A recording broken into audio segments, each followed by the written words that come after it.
चार रानियों वाला राजा। एक बार एक रईस राजा था जिसकी चार रानियां थीं। वो अपनी चौथी रानी को सबसे ज़्यादा प्यार करता था। उसे महंगे कपड़ों से लादे रहता और बेहतरीन खाना खिलाता था। वो उसे केवल सबसे अच्छा देता था। वो अपनी तीसरी पत्नी से भी बहुत प्यार करता था और उसका आसपास के राज्यों में बखान करता था, मगर उसे डर था कि वो एक दिन उसे किसी और के लिए छोड़ देगी। वो अपनी दूसरी पत्नी से भी प्यार करता था। वो उसकी हमराज थी और वो उसके साथ हमेशा सहानुभूति, इज्जत और धैर्य से रहती थी। जब भी राजा को कोई परेशानी होती थी तो वो उसे बताता था ताकि वो राजा को उस परेशानी का हल बता सके।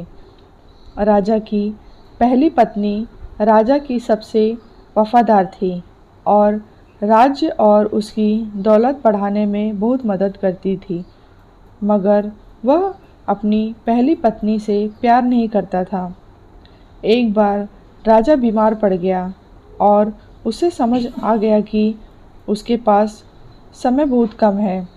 इसीलिए उसने अपनी चौथी पत्नी से पूछा कि मैंने सबसे ज़्यादा प्यार तुमसे किया है और तुम्हें सबसे बेहतरीन चीज़ों से नवाजा है, तुम्हारा सबसे ज़्यादा ध्यान रखा है। अब जब मैं मरने जा रहा हूँ, क्या तुम मेरा साथ देने के लिए मेरे साथ चलोगी? तब उसकी चौथी पत्नी ने जवाब दिया कि बिल्कुल नहीं।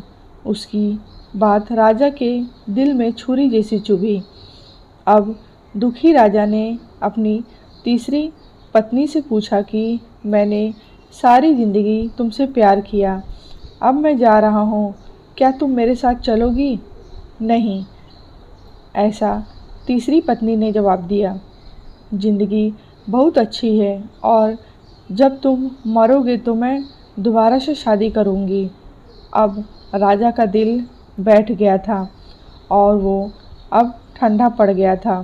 फिर उसने अपनी दूसरी पत्नी से पूछा, मैंने हमेशा ज़रूरत के वक्त तुमसे मदद मांगी और तुमने भी हमेशा मेरा साथ दिया, लेकिन अब जब मैं मरूंगा क्या तुम मेरा साथ देने मेरे साथ आओगी? माफ़ करना, इस बार मैं तुम्हारी मदद नहीं कर सकती, दूसरी पत्नी ने जवाब दिया। ज़्यादा से ज़्यादा मैं तुम्हें तुम्हारी कब्र तक छोड़ सकती हूँ।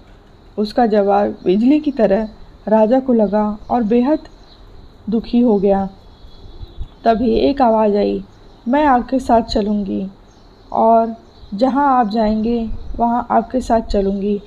राजा ने अपनी नज़र घुमाई तो उसकी पहली पत्नी खड़ी थी।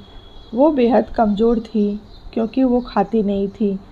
दुख से भरकर राजा ने कहा कि जब मेरे पास मौका था तब मुझे तुम्हारा बेहतर ध्यान रखना चाहिए था।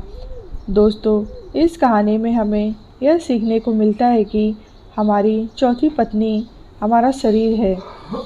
हम चाहे इसे सजाने धसाने से कितना भी दिल लगाएं, मृत्यु के समय ये हमें छोड़ जाएगा।